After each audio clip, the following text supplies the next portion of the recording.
Courage. Courage தான் எல்லாத்துக்குமே ஒரு பேஸ். கரேஜ் தான் எல்லாத்துக்குமே ஒரு பவர். அப்படிப்பட்ட அந்த பவர் எதிலிருந்து ஆரம்பிக்கிறது தெரியுமா? நம்மள அண்டர் எஸ்டிமேட் பண்ற நேரத்துல, நம்மள ஒரு ஏளனமா பார்க்கிற நேரத்துல, நம்ம யாருன்னு ப்ரூவ் பண்ணி காட்டணும்னு ஒண்ணு தோணும். நம்ம யாருன்னு காட்டணும்னு ஒரு உத்வேகம் ஒண்ணு வரும். அப்படி ப்ரூவ் பண்ற அந்த பாயிண்ட் எதுல இருந்து ஸ்டார்ட் ஆகுது தெரியுமா? எந்த விஷயத்துல நம்மள கிண்டலும் கேலியுமா பேசுறாங்களோ அதே விஷயத்தை வச்சு நம்ம அது ஒரு பாசிட்டிவா மாத்துறதுன்னு ஒண்ணு இருக்குல்ல, அதே விஷயத்தை வச்சு நம்ம அது ஒரு ஃபயரா மாத்துறதுன்னு ஒன்று இருக்குல்ல, அங்கிருந்துதான் அந்த பவரே ஸ்டார்ட் ஆகும். அப்படிப்பட்ட அந்த உண்மையான அந்த பவரை சொல்ற அந்த பாயிண்ட்ல இருந்து ஆரம்பிக்கலாமா? ஏ விஜய், வீட்டை விட்டு வெளியே வா. ஏ விஜய், பனையூர் விட்டு வெளியே வா அப்படின்னு சொல்றவங்களுக்கு என் வீடு எதுன்னு தெரியுமா? முதல்ல என் வீடு எங்க இருக்குனாவது தெரியுமா? என சீண்டி பார்க்கறதா நினைச்சு கிண்டலும் கேலியுமா பேசுறவங்களுக்கு நான் சொல்றேன், இந்த தமிழ்நாடுன்னு சொல்றாங்களே, அது மத்தவங்களுக்கு வேணா ஸ்டேட்டா இருக்கலாம். ஆனா என்ன பொறுத்த வரைக்கும் என் தாய் நாடானா தமிழ்நாடு தான் என் வீடு.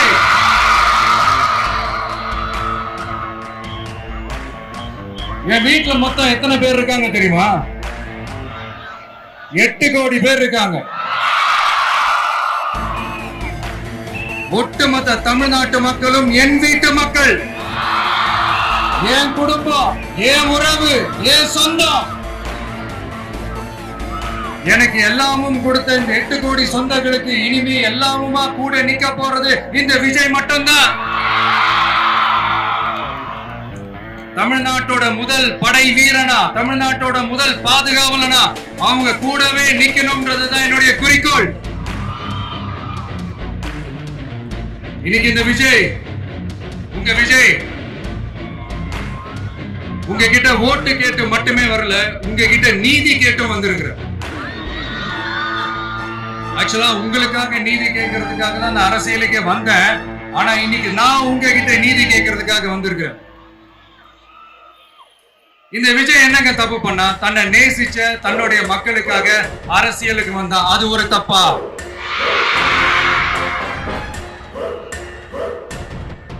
எல்லாத்தையும் ஒதுக்கி தள்ளிட்டு மக்களுக்காக மட்டுமே வந்த அது ஒரு தப்பா? இந்த மத்த கட்சிகளுக்கெல்லாம் மாநாடு நடத்துறதுக்கோ, பொதுக்கூட்டம் நடத்துறதுக்கோ, இல்ல ஹால் ஃபங்க்ஷன்ஸ் நடத்துறதுக்கோ பர்மிஷன் கொடுப்பாங்க, இடம் கொடுப்பாங்க. ஆனா நமக்கு மட்டும் இடம் கொடுக்க மாட்டாங்க, கொடுக்கவும் விட மாட்டாங்க. இது என்னங்க நியாயம்? நான் போய் மக்களை சந்திக்கிறதுக்கோ, இல்ல மக்கள் வந்து என்ன சந்திக்கிறதுக்கோ ஒரு உரிய இடமோ இல்ல உரிய பாதுகாப்போ மற்ற கட்சிகளுக்கு எல்லாம் கொடுப்பாங்க. ஆனா எனக்கு கொடுக்க மாட்டாங்க, கொடுக்கவும் விட மாட்டாங்க. இது என்னங்க நியாயம்? இந்த SOPs சொல்லுவாங்க, அதனுடைய ஃபுல் ஃபார்ம் வந்து ஸ்டாண்டர்ட் ஆபரேட்டிங் ப்ரொசீஜர். ஆனா எனக்கு மட்டும் அது ஸ்டாலின் சார் ஆபரேட்டிங் ப்ரொசீஜர். இது என்னங்க நியாயம்? இந்த விஜய் உண்மையானவன்றது உங்க எல்லாருக்குமே தெரியும். நமக்கு எதிராக சதி செய்யறது யாரு, நமக்கு எதிராக சூழ்ச்சி செய்யறது யாரு, நமக்கு எதிராக பழி போடுறது யாரு, யாரெல்லாம் ஒன்னா சேர்ந்து இதெல்லாம் செய்யறாங்கன்றது உங்க எல்லாருக்குமே நல்லா தெரியும். அதனால என்னோட சொந்தங்களாகிய உங்ககிட்ட வந்து நான் நீதி கேட்காம வேற யாருக்கிட்ட தான் போய் கேட்பேன்?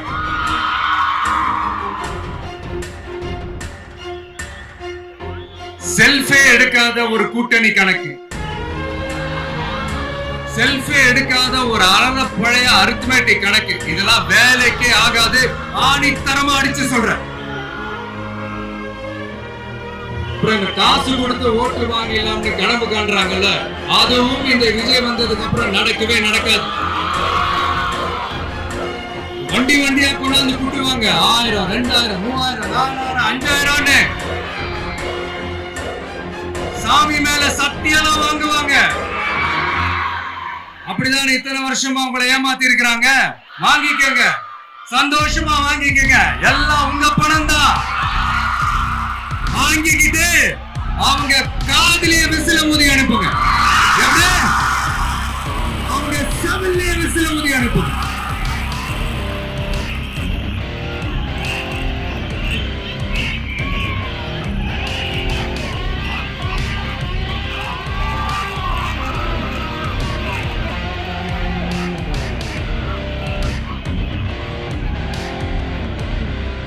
அடுத்து நம்மளுடைய ஜென்சி, அடுத்த இளம் தலைமுறையினருக்கும் நான் சொல்லணும்னு நினைக்கிறேன். இந்த பணத்தை கொடுத்து ஏமாத்தி ஓட்டு வாங்குற அந்த கலாச்சாரம் ஒழியணும். பணத்தை கொடுத்து ஏமாத்தினா ஏமாறுவீங்க. உங்களை தான் கேட்கிறேன், பணத்தை கொடுத்து ஏமாத்தினா ஏமாறுவீங்க?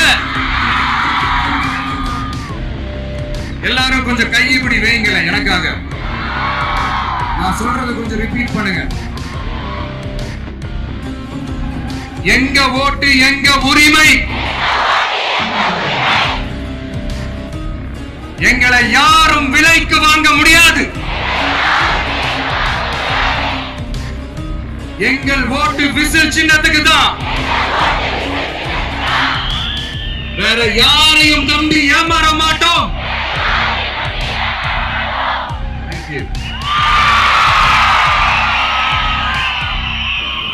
கேட்டுச்சா சார்?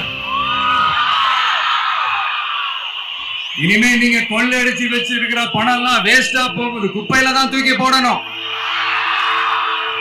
உங்களுடைய இந்த ஊழல் ஆட்சியும் மக்கள் குப்பையில தான் தூக்கி போட போறாங்க. அடுத்து ஒவ்வொரு வீட்டுல இருக்கிற என்னுடைய குட்டி நண்பா நண்பீசுக்கும் நான் சொல்லணும்னு நினைக்கிறேன். வீட்டுல டிவியில உட்கார்ந்து இந்த பிரச்சார மீட்டிங் எல்லாம் பார்த்துட்டு இருப்பீங்க. உங்களையும் உங்களுடைய ஃபியூச்சரையும் மைண்ட்ல வச்சுக்கிட்டு தான் நாம அரசியலுக்கே வந்திருக்கிறோம். அதனால எனக்காக நீங்க ஒண்ணு செய்யணும். தொடர்ந்து செஞ்சுக்கிட்டு தான் இருக்கிறீங்க. நான் நிறைய கியூட்டான வீடியோஸ்லாம் நான் பாக்குறேன். லைக் உங்க அம்மா அப்பா கிட்ட மைக்க நீட்டி யாருக்கு ஓட்டு போடுவீங்கன்னு கேட்டா பின்னாடி இருந்த அந்த பையன், அம்மா விஜய்னு சொல்லுவா, அப்பா விஜய்னு சொல்லுப்பா அப்படின்னு நிறைய அந்த கியூட்டான வீடியோஸ் எல்லாம் பாக்குறேன். அதை தொடர்ந்து தயவு செஞ்சு அதை தொடர்ந்து கண்டினியூ பண்ணுங்க. உங்க வீட்டுல இருக்கிற உங்களுடைய அப்பா அம்மா தாத்தா பாட்டி பெரியப்பா பெரியப்பா சித்தி சித்தப்பா அத்தை மாமா ஓட்டு போடுற வயசுல இருக்கிற அண்ணன் அக்கா எல்லாரையும் விசில் சின்னத்துக்கு ஓட்டு போட சொல்லுங்க. விசில் சின்னத்துக்கு ஓட்டு போட வைங்க.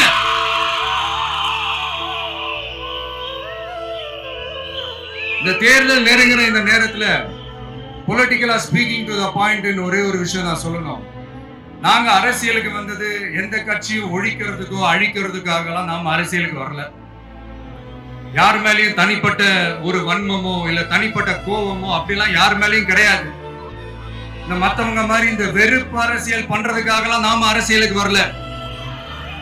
அரசியல் ரீதியா நம்மளுடைய எதிரிகள் யாருன்னு டிக்ளேர் பண்ணிட்டு தேர்தலில் நின்று ஜெயிச்சு மக்களுக்காக எங்களுடைய நன்றி கடனை செலுத்துறதுக்காக தான் நாம அரசியலுக்கே வந்திருக்கோம். Just want to make this clear. அவங்களை கேள்வி கேட்கறதுக்கு முன்னாடி அவங்களுடைய இயலாமையை மறைக்கிறதுக்காக இந்த A டீம் B டீம் இதெல்லாம் கூட சேர்த்துக்கிட்டு ஒரே விஷயத்த சொல்லி அழுகுறாங்கல்ல. என்னன்னு சொல்லி அழுகுறாங்க? அனுபவம் இல்லாதவங்களால எப்படி ஆட்சி அதிகாரத்தை செய்ய முடியும் அப்படின்னு ஒரே விஷயத்த சொல்லி அழுகுறாங்கல்ல. அந்த அழுகைக்கு நாம ஒரு பதிலடி கொடுக்கணும்ல. மக்களே, நான் உங்களையே கேட்கிறேன், தெரியாம தான் கேட்கிறேன். இந்த அனுபவம் அனுபவம் அனுபவம்னு சொல்றாங்களே, அதிகாரத்தை வச்சு மக்கள் பணத்தை கொள்ளையடிச்சதை தாண்டி வேற ஏதாவது கொம்பு முளைச்ச பெரிய அனுபவம் இவங்களுக்கு இருக்குதா?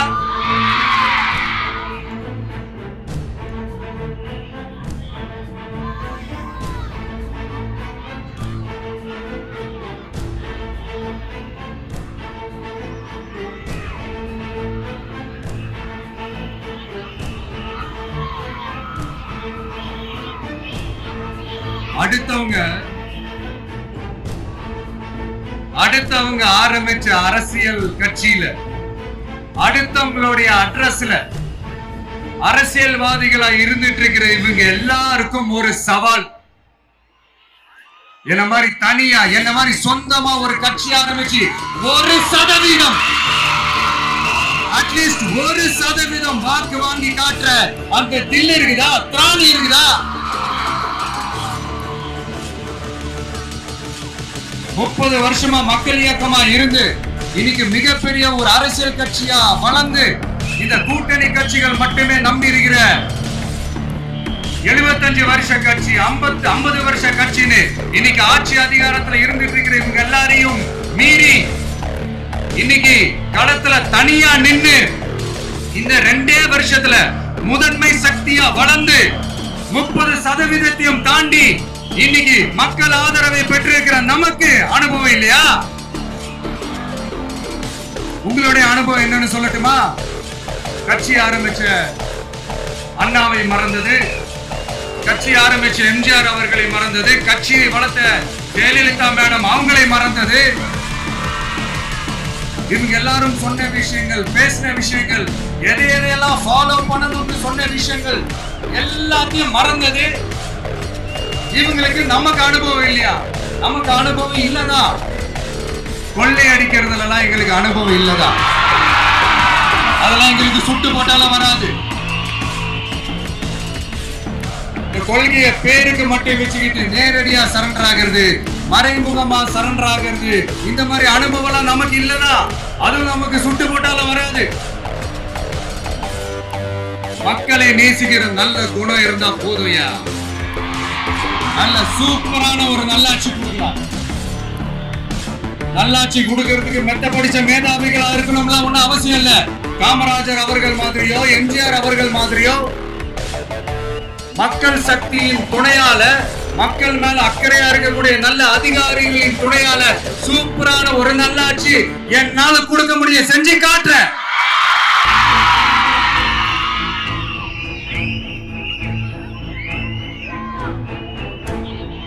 நாலரை வருஷம் ஆச்சு, 4.25 வருஷத்துக்கு மேல ஆகுது. இப்போ ஒவ்வொரு வீட்டு கதவையா தட்டி உங்கள் கனவுகளை சொல்லுங்கள், உங்கள் கனவுகளை சொல்லுங்கள், நாங்கள் அதை நிறைவேற்றி காட்டுவோம். இல்ல, ஸ்டாலின் சாருக்கு மக்கள் சார்பு கேள்வி, மக்களுடைய கனவு என்னன்னு உங்களுக்கு தெரியுமா சார்? அது சரி, அவங்க என்ன நினைக்கிறாங்கன்னு உங்களுக்கு தெரியாது, அதுக்கப்புறம் எப்படி அவங்க கனவுகளை பத்தி உங்களுக்கு தெரியும். மக்களோட கனவு என்னன்னு நான் சொல்லட்டுமா சார்? 2019, 2021, 2024 இந்த 3 தேர்தலையும் மக்கள் உங்களுக்கு வாக்களிச்சதுக்கு காரணம் நீங்க மக்களுக்கு ஏதாவது நல்லது செய்வீங்கன்னு நம்பிதான். ஆனா நீங்க மக்களுக்கு கொடுத்த பரிசு மக்களுக்கு பாதுகாப்பே இல்லாத மக்கள் விரோத ஆட்சி. அந்த மக்கள் விரோத ஆட்சியை அகற்றிட்டு அந்த இடத்தில் தமிழக வெற்றி கழகத்தை ஆட்சி பீடத்தில் அமைக்கணும் அப்படின்றதுதான் மக்களுடைய ஒரே கனவு. மக்கள் விரோத திமுக அரசை நிலைக்க கூடாது அப்படின்றதுதான் மக்களுடைய ஒரே கனவு. 100% தூய சக்தி டிவிக்கு ஆட்சி அமைக்கும்.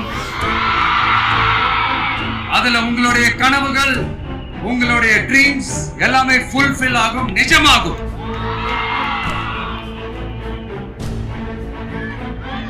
தமிழ்நாடு எப்பவுமே டெல்லிக்கு அவுட் ஆஃப் கண்ட்ரோல் அப்படின்ட்டு ஸ்டாலின் சார் அடிக்கடி சொல்லுவாங்க. ஸ்டாலின் சார் எது எதுலாம் அவுட் ஆஃப் கண்ட்ரோல் இப்ப நான் கொஞ்சம் சொல்லட்டுமா? முதல்ல சட்டம் ஒழுங்கெல்லாம் அவுட் ஆஃப் கண்ட்ரோல், பெண்கள் பாதுகாப்புல அவுட் ஆஃப் கண்ட்ரோல், இளைஞர்கள் வேலை வாய்ப்புல அவுட் ஆஃப் கண்ட்ரோல், மொத்தத்துல அவரோட ஆட்சியே ஒரு அவுட் ஆஃப் கண்ட்ரோல். இந்த வருஷம் பிகினிங்ல சட்டசபையில பேசும்போது சொல்றாங்க, மக்கள் எல்லாரும் ரொம்ப மகிழ்ச்சியா இருக்கிறாங்க, அதனால நானும் ரொம்ப மகிழ்ச்சியா இருக்கிறேன் அப்படின்னு. மக்கள் சந்தோஷமா இருக்கிறத பாக்குறது கூட ஒரு சந்தோஷம் தான் சார், அது யாரும் இல்லைன்னு சொல்லல. அப்படி உண்மையிலேயே மக்கள் உண்மையிலேயே சந்தோஷமா இருக்கிறாங்க அப்படின்னா ஏன் சார் விவசாயிகள் போராட்டம் நடக்குது? ஏன் சார் மீனவர்கள் போராட்டம் நடக்குது? ஏன் தொழிலாளர்கள் போராட்டம் நடக்குது? தூய்மை பணியாளர்கள் போராட்டம் ஏன் நடக்குது? அங்கன்வாடி ஊழியர்கள் போராட்டம், செவிலியர்கள் போராட்டம், மருத்துவர்கள் போராட்டம், மாற்றுத்திறனாளிகள் போராட்டம், அரசு ஊழியர்கள் போராட்டம், ஆசிரியர்கள் போராட்டம், இடைநிலை ஆசிரியர்கள் போராட்டம், பகுதி நேர ஆசிரியர்கள் போராட்டம். இதெல்லாம் உங்க ஆட்சியில மக்கள் மகிழ்ச்சியா இருக்காங்கன்றதுக்காக நடக்கிற போராட்டமா சார்? எனக்கு தெரிஞ்சு மக்கள் சந்தோஷமா இருக்கிறாங்கன்னா பொங்கல் வச்சு கொண்டாடுவாங்கன்னு கேள்விப்பட்டிருக்கேன். உங்க ஆட்சியில தான் போராட்டம் நடத்தி அவங்களுடைய மகிழ்ச்சியை வெளிப்படுத்துறாங்கன்னு நினைக்கிறேன். இன்னும் தீரவே தீராத பிரச்சனைகள்னா இருக்கிற இடம் பிரச்சனை, பார்க்கிற வேலை பிரச்சனை, பண்ற தொழில் பிரச்சனை, விலைவாசி பிரச்சனை, தண்ணி பிரச்சனை, பஸ் வசதி இல்லைன்ற பிரச்சனை, ரோடு சரி இல்லைன்ற பிரச்சனை, ஆஸ்பத்திரி சரியா இல்லைன்ற பிரச்சனை. இப்படி எல்லாம் ஒரு அடிப்படை விஷயங்களே பிரச்சனையா இருந்தா அப்போ ஆளுங்கட்சின்னு ஒண்ணு எதுக்குதான் இருக்கிறாங்க அப்படின்னு தானே மனசுல தோணும் மக்களுக்கு. ஆட்சிக்கு வர்றதுக்கு முன்னாடிதான் பொய்யா அடிச்சு விட்டீங்க. இப்ப ஆட்சியை விட்டு போகும்போது கூட பொய்யா பேசுறீங்களே சார், என்ன சார் இது? மாத்தி பேசுறதுல நீங்க வேற லெவல் தான் சார். ஆட்சிக்கு வந்த அடுத்த வருஷமே 2022ல 70% வாக்குறுதிகளை நிறைவேற்றிட்டோம்னு சொன்னாங்க. அப்புறம் போன வருஷம் 90% வாக்குறுதிகளை நிறைவேற்றிட்டோம்னு சொன்னாங்க. அப்புறம் இந்த வருஷம் 505 வாக்குறுதிகளை 404 வாக்குறுதிகளை நிறைவேற்றிட்டோம். கிட்டத்தட்ட ஒரு 80% வாக்குறுதிகளை நிறைவேற்றிட்டோம்னு சொன்னாங்க. முதல்ல 70, அப்புறம் 90, அப்புறம் 80. இன்னும் தேர்தல் நெருங்க அது 60, 50, 40, 30, 20ல போய் நிக்கும்னு நினைக்கிறேன். அதையும் அவரே அறிவிப்பாரா என்னமோ எனக்கு தெரியல. முதல்வர் ஸ்டைல்லயே சொல்லணும்னா, பொய்யிலேயே பிறந்து பொய்யிலேயே வளர்ந்த புலவர் பெருமானே, கொஞ்சம் அத திருத்தி சொல்றேன், புலுகர் பெருமானே. அது இன்னும் பொருத்தமா இருக்கும். அவருடைய அண்ட புழுகு, ஆகாச புழுகு என்ன தெரியுமா? பெண்களுக்கு பாதுகாப்பு தமிழ்நாட்டுல எங்க போனாலும் கொட்டி கிடக்குதா. அப்படி அது உண்மைனா அண்ணா யூனிவர்சிட்டி அந்த பொண்ணுக்கு ஏன் சார் அப்படி ஒரு கொடுமை நடந்துச்சு? கோவை கல்லூரி பெண்ணுக்கு ஏன் சார் அப்படி ஒரு கொடுமை நடந்துச்சு? பெண் குழந்தைகள் பாதிக்கப்படுறதா கிட்டத்தட்ட 1000க்கும் மேலான போக்சோ கேசுகள் ஏன் சார் பதிவானுச்சு? போதைப் பொருள் கலாச்சாரம் கண்ட்ரோலே இல்லாம அது பாட்டுக்கு தாறுமாறா எங்கேயோ போய்கிட்டு இருக்கு. வயலன்ஸ் எல்லாம் தலைவிரிச்சு ஆடு. அதுக்கு ஒரு ரீசெண்ட் எக்ஸாம்பிள், அந்த ரயில்வே ஸ்டேஷன்ல அந்த சிறுவர்கள் எல்லாரும் சேர்ந்து செஞ்ச அந்த சம்பவம். சட்டம் ஒழுங்கு சரியா இருந்தா ஏன் சார் இப்படி எல்லாம் நடக்குது? சட்டம் ஒழுங்கு சரியா இருக்கணும்னா முதல்ல தமிழ்நாட்டுக்கு ஒரு டிஜிபி வேணும் சார். எங்க சார் போனார் அவரு? எங்க அவரு? சும்மா இந்த ஆக்டிங் ஆபீசரை வச்சுக்கிட்டு அரசாங்கத்தை நடத்துனீங்கன்னா இப்படிதான் சட்டம் ஒழுங்கு சந்தி சிரிக்கும். முதல்ல தமிழ்நாட்டுக்கு ஒரு டிஜிபியை போடுங்க சார். அதுக்கப்புறமாச்சும் சட்டம் ஒழுங்கு சரியாகுதான்னு பார்ப்போம். சரிப்பா, கேள்வியா கேட்கறியே, நீ வந்தா என்ன செய்வ அதானே கேட்கறீங்க. கரெக்ட், கேட்கணும். மக்களோட அடிப்படை தேவைகளை தீர்க்கிறது தான் நம்மளுடைய ஃபர்ஸ்ட் வேலையே. அதை தீர்க்கிறதுக்கான அந்த தேடி போறது, அதோட சொல்யூஷனை தேடி போறது தான் நம்மளுடைய ஃபர்ஸ்ட் அஜெண்டாவே. கொஞ்சம் வெயிட் பண்ணுங்க, தேர்தல் அறிக்கை ரெடி ஆயிட்டு இருக்கு. தெளிவான ஒரு தேர்தல் அறிக்கையாவது வரும். என்ன நம்புற உங்களை நான் டிசப்பாயிண்ட் பண்ணவே மாட்டேன்.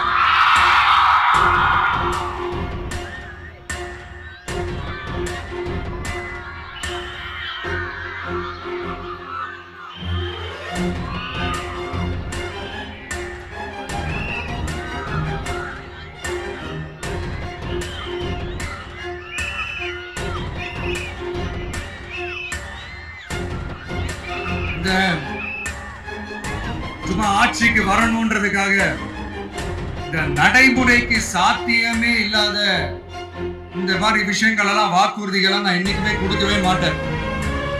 அதே மாதிரி ஆட்சிக்கு வந்ததுக்கு அப்புறம் கூட அவங்க அது தரல, இவங்க இது தரல அப்படின்லாம் பம்மிக்கிட்டு இல்லாம உங்களுக்காக எந்த எக்ஸ்ட்ரீமுக்கும் போய் நான் போராடவும் தயாரா இருக்கிறேன். அதனால நான் மறுபடியும் நான் ரிப்பீட் பண்றேன், இவ்வளவு நாள் இதை நான் மட்டும் தான் சொல்லிக்கிட்டு இருந்தேன். இப்ப களமே சொல்லுது, ரெண்டே 2 பேருக்கு நடுவுல தான் போட்டியே.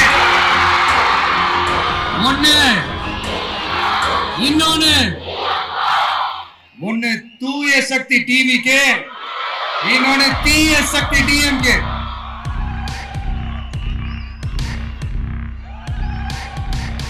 இந்த எலெக்ஷன் விஷயத்துக்கு வருவோம். விஷயம் என்னப்பா, இவரை மட்டும் தான் எதிர்க்கிறாரு, இவங்களை எதிர்க்க மாட்டேன்றாரு, அவங்கள பத்தி எதுவுமே சொல்ல மாட்டேங்கிறாரு.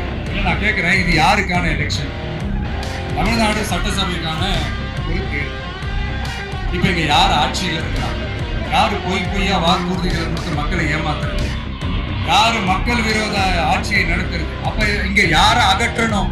இந்த மக்கள் விரோத திமுக அரசை அகற்றணும்னா நம்ம யாரை எதிர்க்கணும்? எதுக்கு தேவையில்லாம பல முறை மக்கள் ஆல்ரெடி டிலீட் பண்ணவங்களை எதுக்கு நம்மளுடைய கான்சென்ட்ரேஷன், நம்மளுடைய டார்கெட் திமுகன்றப்போ டார்க்னஸ் குள்ள எதுக்கு கல்லெறியணும்? இங்க மக்களை விரும்புற விஜய் வேணுமா, இல்ல மக்கள் விரோத ஆட்சி நடத்துற ஸ்டாலின் சார் வேணுமா? அவ்வளவுதான் இந்த தேர்தலே. இதுக்கு நடுவுல வேற யாருமே கிடையாது. புரியுதுங்களா உங்களுக்கு? என் நெஞ்சில் குடியிருக்கும் சேலம் மக்களே,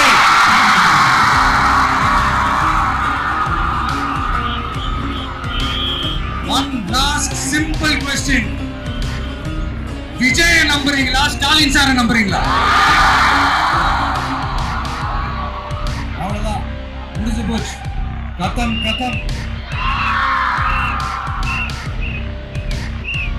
ஒரு முழக்கவங்களை ஒரு நிமிஷம் கூட தூங்க விடாது.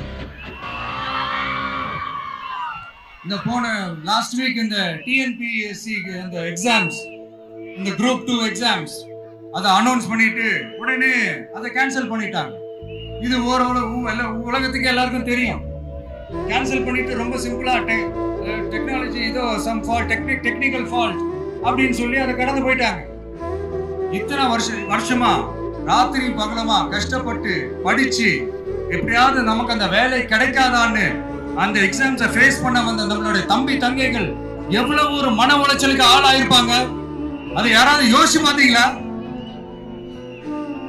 ஒரு எக்ஸாம்ஸ் ஒழுங்கா நடத்த தெரியல, இதுல உலக நாடுகளோட போட்டி போடுறாங்க. நம்மளுடைய தம்பி தங்கைகள், நம்ம அம்மா அப்பா கிட்ட சொல்லுங்க, யாரும் தைரியம், எல்லாரும் தைரியமா இருங்க. வரப்போறது உங்க ஆட்சி, நம்ம ஆட்சி.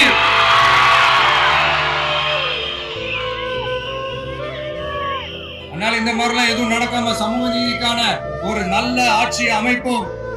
இளைஞர்களின் வேலை வாய்ப்புகளை மனசுல வச்சுக்கிட்டு டிரான்ஸ்பரண்டா அதுக்கான ஒரு தீர்வை காணுவோம். நான் விக்கிரவாண்டி மாநாட்டுல பேசும்போது ஒரு பொலிட்டிக்கல் பாம் ஒண்ணு சொன்ன ஞாபகம் இருக்கா? ஆட்சியிலும் பங்கு, அதிகாரத்திலையும் பங்குன்னு சொன்னேன். இப்போ அந்த பொலிட்டிக்கல் பாம் எல்லா கூட்டணியிலையும் வெடிச்சுக்கிட்டு இருக்கு, தாறுமாற வெடிச்சுக்கிட்டு இருக்கு. ஸ்டாலின் சார்லாம் பதறாரு. ஆட்சி அதிகாரத்துல பங்கெல்லாம் தமிழ்நாட்டுல ஒத்து வராது அப்படின்னு சொல்றாரு. அவங்கள பொறுத்த வரைக்கும் ஜெயிக்கிறதுக்காக மட்டும்தான் கூட்டணி, மத்த எல்லாத்துக்குமே அவங்க தனி அணி, அவங்க மட்டுமே ஒரே அணி. வெல்வோம் ஒன்றாக, ஆனா வரும் வெல்த் எல்லாம் பார்ப்போம் தனியாக. அந்த வெல்வோம் ஒன்றாக என்றது இதுதான் சீக்கிரட்டே. புரிய வேண்டியவங்களுக்கு நல்லா புரியும் நினைக்கிறேன். உங்களோட நான் இருக்கேன், நம்மளோட நம்ம மக்கள் இருக்காங்க. இதுக்கு மேல என்ன வேணும்? கான்பிடென்டா இருங்க, நல்லதே நடக்கும், வெற்றி நிச்சயம். மீண்டும் சந்திக்கும் வரை நன்றி, வணக்கம்.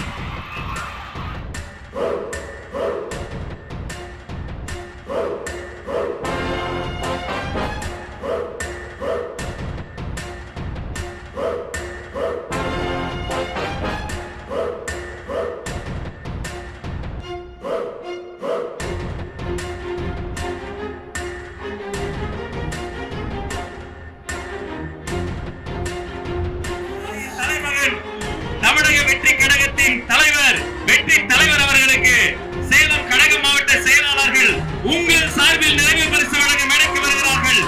சேலத்திலும் சிங்கம் தமிழன் பாசிமன்.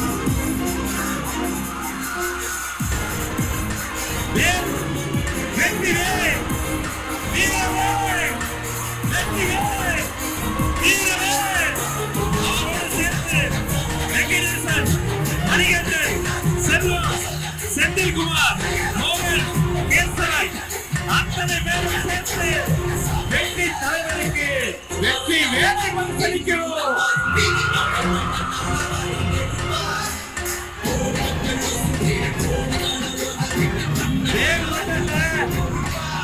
வெற்றி தலைவருக்கு இன்னொரு மனுஷன் வர போறாங்க.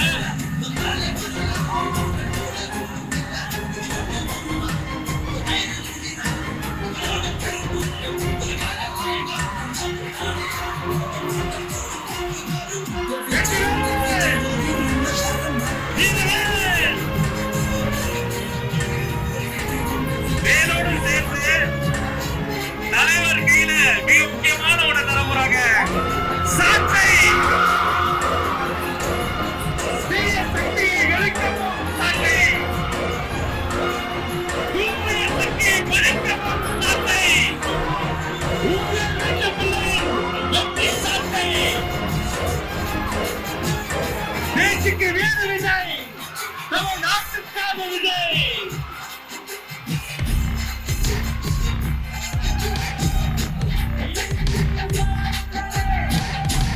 இந்த தமிழ்நாட்டு மக்களையும் என் தமிழக தலைவரையும் காப்பாற்றுவதற்காக இந்த வீரரே ஊழல் சக்திகளை ஓடி அடிக்க ஊழல் சக்திகளை மேல்நாட்டு தருவோம். நன்றி. கழக மாவட்ட செயலாளர்களுக்கு நன்றி.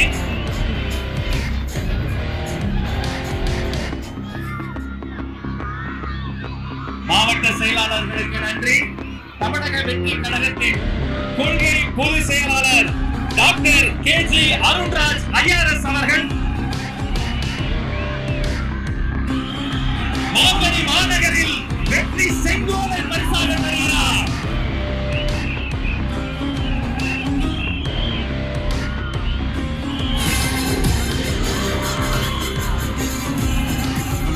அந்த வெள்ளி செங்கோலோடு சேர்த்து மக்களின் சார்பில் மாம்படி மாநகரில் மாவட்ட கழக செயலாளர் மக்கள் சார்பில் பொன்னிற செங்கோலையும் தருகிறார்.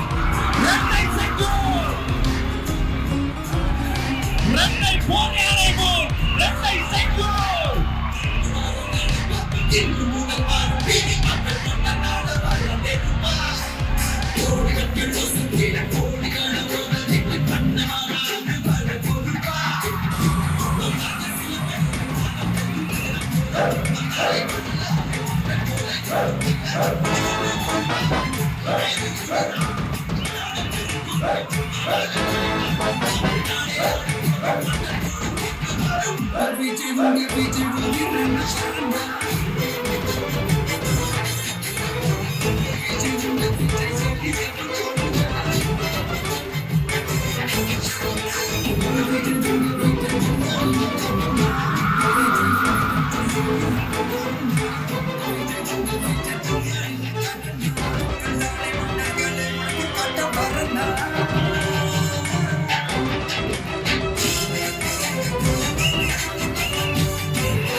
இஸ்லாமிய தோழர்களுக்காக அவர்கள் தொழுகை செய்வதற்கான அரங்கமும் ஏற்பாடு செய்யப்பட்டிருக்கிறது.